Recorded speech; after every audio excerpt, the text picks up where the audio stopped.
it wouldn't be right if Notre Dame didn't have one of the best benefits and total rewards packages based on the Catholic social teaching is to take care of all of us, and to be at a place that embraces people and human dignity. I think it does set us apart from what many of my peers and others might be dealing with. From the campus of Our Lady's University, this is For Good, Stories from Notre Dame, a behind-the-scenes glimpse into life under the Golden Dome and the powerful stories that drive Notre Dame to become a force for good in the world. Hello and welcome to For Good, Stories from Notre Dame. Today we are joined by Heather Christophersen, Notre Dame's Vice President for Human Resources. In this important role, Heather leads the teams and initiatives that shape the whole employee experience throughout the university, ensuring that Notre Dame remains one of the best places to work throughout higher education and across the country. Holding a bachelor's degree in chemical engineering from Notre Dame and an MBA from Northwestern's Kellogg School of Management, she previously spent over a decade in the chemical industry, returning to Notre Dame to serve in multiple leadership roles across campus. Heather, thanks so much for taking the time to be with us today. And we are seated here in the Thomas Dooley room of the LaFortune Student Center. Can you tell us why you chose LaFortune to be the setting for our discussion? So one of my first jobs ever was at Notre Dame when I was a student here, and I was the building manager at LaFortune. So my junior and senior year, I was on work study at Notre Dame, and so I was the building manager here. So when I got the opportunity to select a place that was meaningful, I loved LaFortune, and I thought it would be a nice place to come back to. Fantastic. So we're back to from Indianapolis. You came to Notre Dame. Work study student, obviously scholarship was a part of your package of coming here to Notre Dame, and you logged a lot of hours here in LaFortune. A lot of hours with a giant key ring that held a key to every single room, that then when there was an event going on, I got to go and unlock the door for the group and make sure that it was set up properly. So key rings just exude power. I just love the key rings, yes. Yeah. Fantastic. All right, so one of the most incredible things that happened, I think, in this past year. I think it surprised many of us that Notre Dame was ranked as the #1 best large employer by Forbes magazine in the country, ahead of groups like Microsoft and Trader Joe's. Trader Joe's was #2. I was exactly down the street, and Costco and other wonderful organizations. Really, really impressive. What blew me away even more is that we never had a big celebration on campus. It was like business as usual. And at most, Father Bob said, our people are our greatest asset, and referenced that. This still has to be something that you use to promote in recruitment. What does this mean for Notre Dame to be ranked #1 top employer in the entire nation? Well, it's an absolutely huge honor. So what Forbes, and it's based on employee feedback. Forbes goes out and anonymously solicits feedback from employers that have over 5,000 employees, or in the large category. So over 700 organizations. We had been rising through the ranks over recent years, and really did not know that we were going to be in the top 5 versus #1. And so it was a surprise to us, but it was based on employee feedback. So what it means for us is it's a great recruiting tool. It's great for the employees we have on campus, for the staff and faculty to know what a great place this is to work. I think it like makes everyone feel a little bit better and walk a little bit taller. And I think it's representative of the total rewards package that we offer here, the excellent benefits and compensation. But more than that, as we've been reflecting on this, I think it's the mission and the people. Mm-hmm. And so people want to work for a place that they know is doing good in the world. And that is my hypothesis of why I think that we rose to that level. Many organizations try to improve their rating in this particular survey. And spend a lot of money to try to do on it. initiatives Yeah. and all of that. And I've heard from many. I think we're the first university that's topped the ranking, and so many of my colleagues have reached out. And I just really yes, it's a great place to work, but I attribute it to the people and the mission of the place. Well, it also says a lot about the human resources department and what you and your team do in support of all the people that work here. One that might catch our viewers even a little bit more by surprise is they remember South Bend as being, post-industrial kind of city and struggling after Studebaker, and especially for graduates that are a bit older. But U.S. News and World Report just ranked South Bend, Indiana, as one of the 25 best places to live in America. How has that influenced recruiting people back to live and work at Notre Dame? I mean, I think tremendously, and the more that we can continue to grow this region and help and contribute to make it a thriving region, I think the better for recruiting. So as corporations move into town, you have just a different pool of talent. As people see this region as an interesting place to work and to live and to raise your family, I think we're just going to have more opportunities to hire excellent talent and less people who leave who say, okay, I want to go to a different city or I'm looking for something different for my life. Yeah. And I think, I remember back in the 90s, like I thought I would never live in South Bend. Yeah. Like that was not part of the plan, but it's been an amazing place to live, to raise our family and to watch the region thrive in the way that it is and that it will continue to do. It's been fun. And it's an affordable place to live. And what I would say is that if you haven't been around to check out the city and you're doubtful of that, do on your next visit to campus, make a point that the number of AI and data services institutions that have moved into the area, what has been done at Eddy Street, and now Notre Dame is really focusing on downtown South Bend, and then a lot of the private sector investments that have surrounded all of this make it, still a very affordable place to live. But the quality of life, the restaurants, everything has gotten better and better. Yeah, there's just the thriving restaurants and community. You can tell it's a growing city. Yeah, right? Which is really, really great. All right, so tell us a little bit about your career trajectory at Notre Dame. We've worked together on a couple different occasions. So I'd like you to everybody to know, you've worked here for a number of years, multiple different experiences. How has that shaped you? Maybe after sharing some of those experiences, how has that shaped you to be better by serving as the Vice President for Human Resources? Yeah, it's not a typical path to major in chemical engineering and work in the chemicals industry and then become the Vice President for HR. So I do, whenever I have the opportunity to speak with students or young people who are discerning, like, go to engineering and you too can be the Vice President for Human Resources. I think I've had an interesting career path where I've been afforded lots of different opportunities. So I did work in the chemicals industry. I was largely in operations. So worked in chemical plants, worked in supply demand planning, that kind of stuff, which really prepared me to take on operational roles here at Notre Dame. But I think I started in the Alumni Association and worked with alumni clubs on their service programs, worked in the Office of Strategic Planning when it was just starting. Yeah. And worked with the then EVP, John F. Graves, on how can we develop a program to focus on continuous improvement? How do we, what are others doing? What are corporations doing? So I was involved in that project.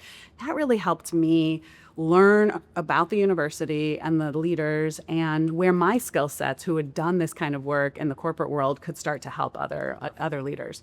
So then from there, I led our Office of Sustainability. I worked in facilities of all places and led our maintenance team. And each role was kind of a progressive leadership role where there was responsibility for strategy, then responsibility for leading teams and getting them behind the vision and moving forward. And what specifically did you do under Doug Marsh? So I led all of our the campus renewal efforts and the team of about 100 maintenance technicians who were responsible for taking care of all of the buildings. Got it. So it was one of those times in life where I didn't have that specific experience, but I had the engineering background of problem solving and being able and I'm a people person, and so being able to work with people, I took a risk. So when people ask me in their careers, why did you make these choices, and how should I manage my career, and I often just say, be okay with taking some risks. It might not look exactly as you had envisioned it, but you might need to take a role that seems different than what your skill sets are in order to take you to the next level. And it was really in that role where I honed my leadership skills, and then I came to work for you in development, going back to operational roots, and led the advancement services team, which was all the HR and the finance and the technology and the data, all that stuff I was really comfortable with throughout my career. It sort of prepared me. That's when you got those cool swanky glasses. Well, you know, I became really cool when you I did. worked for you, Lou. Yeah. Exactly. And our team, I think that's when you really stepped out. Yeah, fashion-wise. Yeah. Well, then when the Vice President for Human Resources became available, I thought long and hard about that. And I said, I am a problem solver by nature, and I'm a people person. I've been a leader across campus and learned a variety of skills and had experiences across campus. Like, I made the case of, well, maybe I could do that role, even though I don't have the traditional background. I would have a lot to learn, but I think I could add value in this role to help solve the people problems, which I can tell you they're a lot harder than the engineering problems. Yeah, exactly. So you've been in the role now how long? 3 years. 3 years, and now we're faced with some real headwinds. The changing policies at the federal government level have caused a significant increase in taxes for the university. Also, the depreciation of the federal support for research and so forth has caused some real contraction. We've announced not only a hiring freeze with a group to make some exceptions that you're a part of, but also really kind of taking a much closer look at headcount. What is it like to navigate human resources in a time of some retrenchment? Right. Yeah. Yeah. It was a little unfortunate. We got this beautiful ranking and Forbes, #1 large employer, and then we announced a hiring freeze. So, it would be such an opportunity to really tell our story and to do recruiting. So it was a little bit unfortunate timing. We also just implemented a new careers website and a new process for talent acquisition. And so unfortunate timing, but I think it's an opportunity right now that what we're facing. To me, it's a real, we're asking higher ed to kind of rethink and reset. And so it's an opportunity to be strategic around our greatest number on the balance sheet is our human resources, our people, the salary and benefits. And so if we can start to really think of how do we get more efficient, how do we make sure that we have the right people in the right seats and the right areas at Notre Dame, we will do better.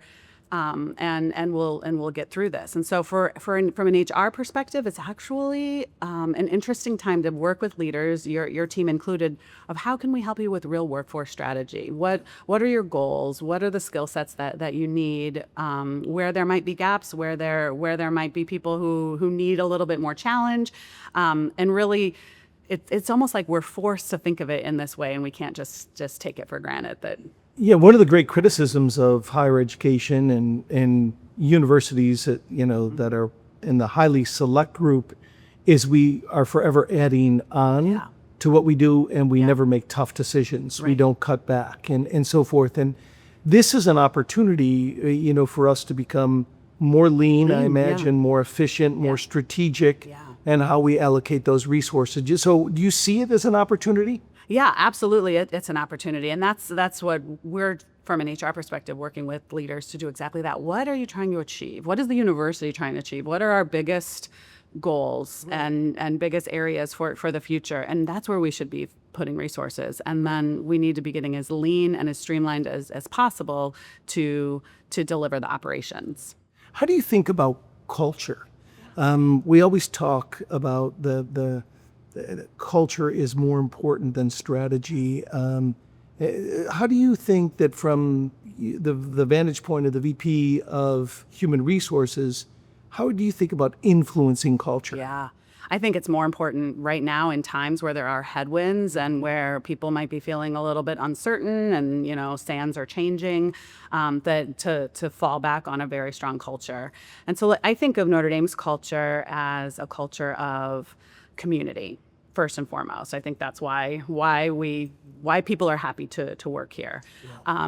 And so really leaning in on that community when times are tough like now, taking care of each other, being really at having care of the human in mind. I think that's critical here. Mm-hmm. I also think that we have a culture of collaboration, and so that becomes more important in these times, that you have to work together across, you can't have duplicative resources in different locations. How do we work together more to both be more efficient and to help Notre Dame reach its goals? Right. Always excellence, right? A culture of striving for excellence, rising to the highest standards, but doing so out of service and desire to do good in the world. And then I think one that I think we're getting a little better at is innovation, right? So I think when things are when times in history throughout Notre Dame, when times have been the toughest, it's when the creativity has come out and when people come together. You can think of, when the main building burned down and how they were able to come back and rebuild that in, what was it, like 4 or 5 months? Like, right. It was really quick. Through COVID, watching these humans figure out how to make that happen was amazing. Yeah. And really led the way for the whole nation. For the whole nation. Certainly we were innovative and creative. And as much as we fall back on our traditions and we are a very, there's certain traditions here that we never want to touch. Yeah. We can still be creative and innovative in how we approach the problems of our time. So. At the beginning of the academic year, our team, like many teams, came together for like a 3-day summit and prepared. And instead of just like we have in years past doing service in the community, our team kind of dispersed and did service alongside our groundskeepers as well as the building services team. Yeah. And to go, and I said to the groundskeeper team, I think it's a team of 28 people. And I said, you may be the number one department at Notre Dame. What this mighty little team does to keep this campus looking as pristine, as beautiful as it is, and our building services people, our buildings are well cared for, they're beautiful, they're clean. It says everything about the environment. We are so lucky to work with so many committed people at Notre Dame at all different levels. And they feel the value that their work adds to our mission at all levels of the university. And, that landscaping crew knows how important it is for our campus to be beautiful, to welcome students and guests and faculty, the dining hall employees, the accountants, the HR professionals, the development professionals. Everyone feels this sense. And I think that adds to the mission and that community and collaboration. That's great. Tell us a little bit about the kind of the benefits for a Notre Dame employee. And if you want to, for a second, you can even pitch anybody viewing this who might be thinking about kind of a late stage move in their career or encouraging their children to want to come or making an early move over. What I love about what your team does, the innovation of the Wellness Center, which is on campus, and the local pharmacy, the services are incredible. And most recently, you just opened a KinderCare facility, I think, in recent weeks. Talk a little bit about some of those benefits in that KinderCare facility. Yeah, when we look at our overall benefits for offerings for employees here, we're at the really top tier when we look at all of higher ed. And higher ed tends to have a higher benefits package than other industries. And so our benefits package is probably one of the best in the country, and it includes a great medical plan. We have the wonderful wellness center on campus that allows staff and faculty to be right here on campus and go for their physical therapy or their wellness visits. And by doing that, which was an additional service, we brought down our insurance premiums. Our costs. So it was a win-win. It is a win-win. The more people use the wellness center, the better it is for the university. And so that's when we do our survey of what services do people like the most, the wellness center is number one or number two next to the hang tags, getting into the campus with your hang tag in your car. I think that's number one. And number two is the wellness center. It used to always be the wellness center. People were really happy about those. Wonderful medical benefits. And then for family services. So we put a lot of effort into this recently of how do we help our families? And what we had heard over the years is we have a daycare on campus that takes babies from, I think, 3 years old and through kindergarten. But there's that gap between baby and 3 years old. And so we had heard that our staff and faculty, and that could be a limiting factor in bringing people to Notre Dame as well, that there's not enough in the local community. And so we partnered with KinderCare to bring an on-site facility here on the north side of campus that takes infants all the way up through kindergarten. And that's like 150 kids that can be accommodated at a time, roughly. And this would be not just be for faculty and staff, but also for graduate students and others, which is hugely important. Yeah. It was a gap that we saw in our services for a while, so that it feels great. It just opened a couple of weeks ago, so that's great. And then along with that comes, when we think of the next generations, so benefits is an interesting thing because generationally, people want different things, right? Like obviously in the course of your life, we have 5 generations on campus. So as more Gen Z comes of working age and starts, it's interesting the things that they're asking us that they want for their benefits that will go into their employment selection process of who they choose to work for. And so one of those is flexibility, is mental health services. And so as we're whereas, that wasn't always what was discussed, when we were growing up in our careers. And so we're constantly looking at what are the latest innovations and what are the benefits that are going to help us continue to attract. And I think this plays to your strengths because you've always had great compassion for the workforce. And I've seen this up close as we work together. And an adaptability, a flexibility to work with people where they're at different times in their lives. And yet it's not easy to move a tradition-laden institution. Right. So you do that with great dexterity and aplomb. Thank Yeah, so that's really, really important.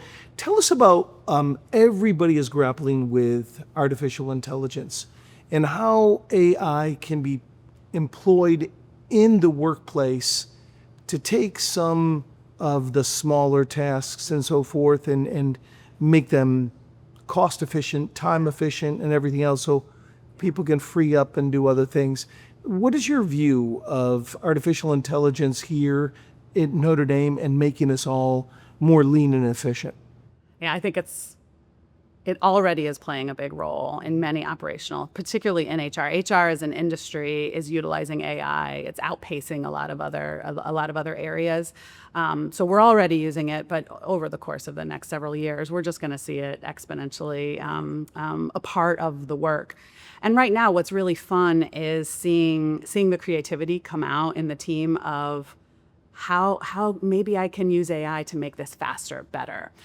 So there's examples like just how do you, like putting into ChatGPT questions of how to run a meeting better, how to ask better questions when you're in a mentorship program, help me design a mentorship program, these kinds of things.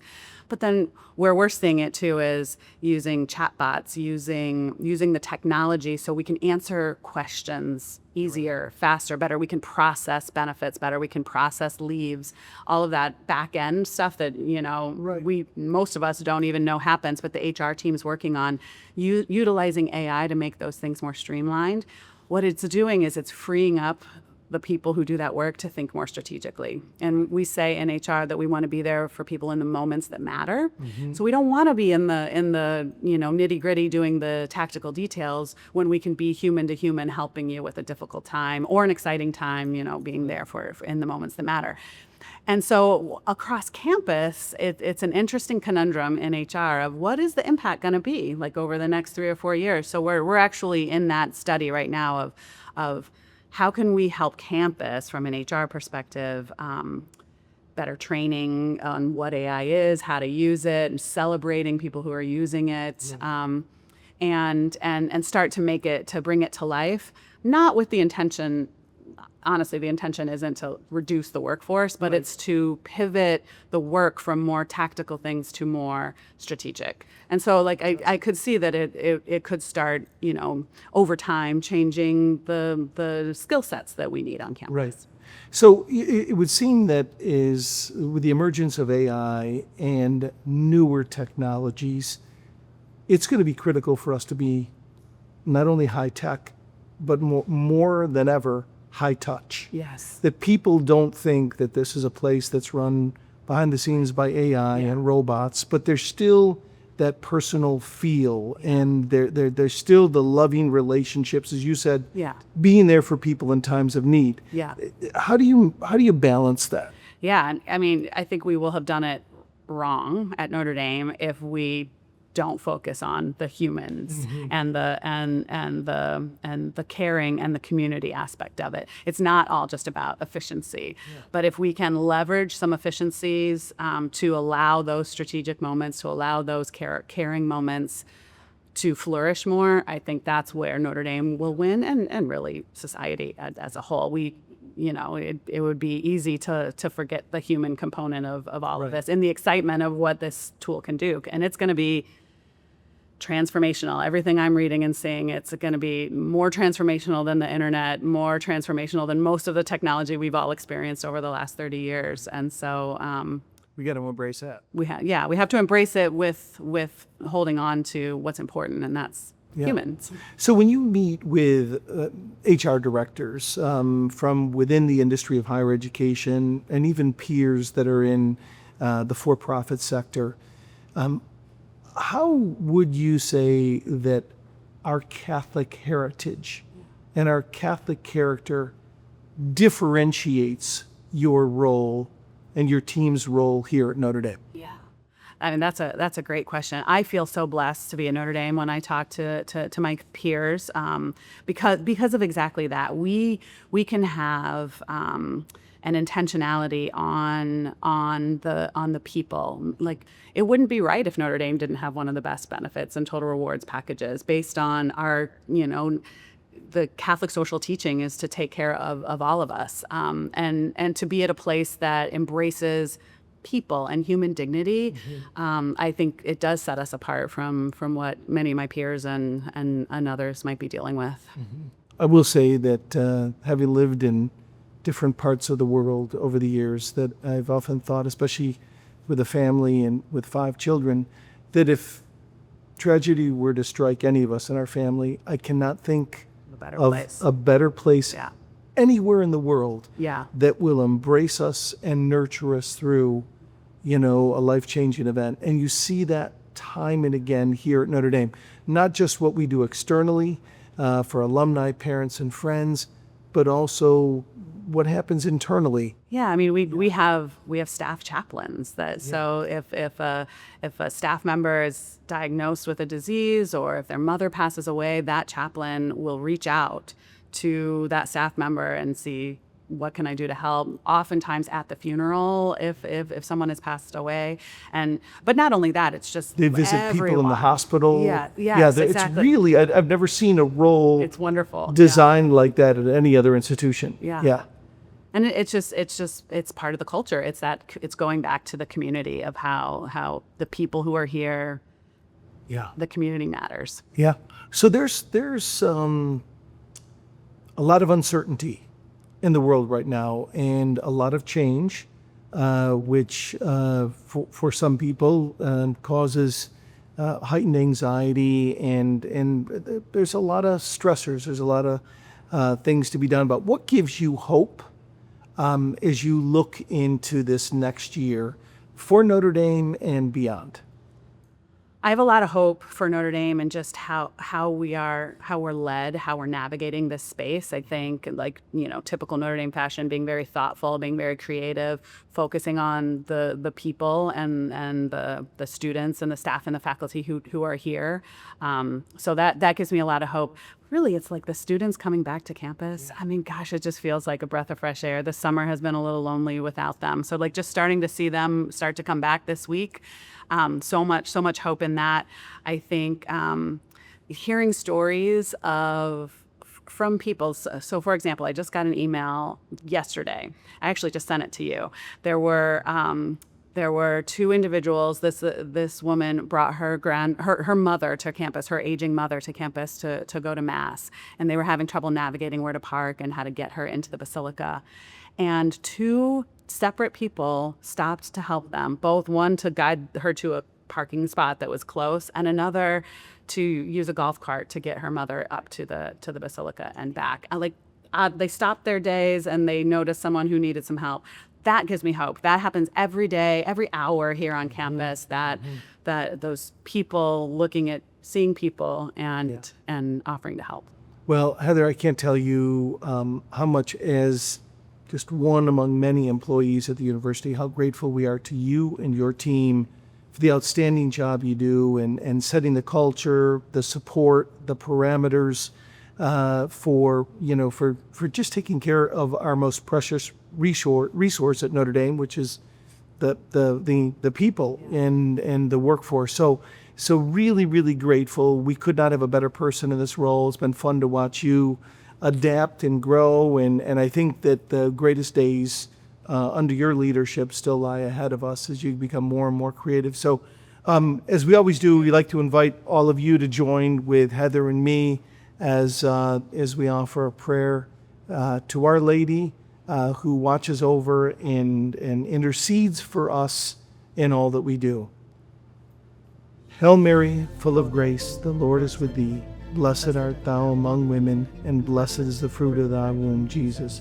Holy Mary, Mother of God, pray for us sinners, now and at the hour of our death. Amen. Take care, God bless, and go Irish. Thanks again, Heather.